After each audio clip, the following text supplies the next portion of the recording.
थेट साताऱ्यात आपण जातोय। सातारा जिल्ह्यातील सावरी गावात ड्रग्ज जप्त केल्याप्रकरणी ठाकरे गटानं उपमुख्यमंत्री एकनाथ शिंदेंचे भाऊ प्रकाश शिंदेंवरती गंभीर आरोप केले आणि याच आरोपांना आज मुख्यमंत्री देवेंद्र फडणवीसांना क्लीन चिट दिलेली आहे। या प्रकरणात जाणीवपूर्वक शिंदेंचं नाव आणलं जात आहे अशी प्रतिक्रिया फडणवीसांनी दिली आहे। तर एक मोठी बातमी आताची आपण पाहतोय ती म्हणजे प्रकाश शिंदेंना मुख्यमंत्री फडणवीसांनी क्लीन चिट दिलेली आहे।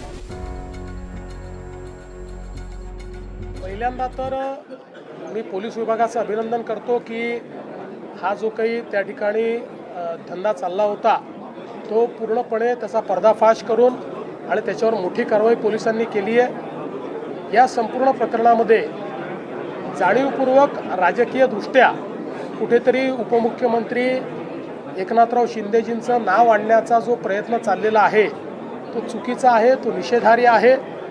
कुठल्याही पद्धतीनं आत्तापर्यंतचे जे काही एव्हिडन्सेस आहेत त्यात त्यांचा किंवा त्यांच्या परिवाराचा या ठिकाणी कुठलाही संबंध दुरान्वयानेही आलेला नाही।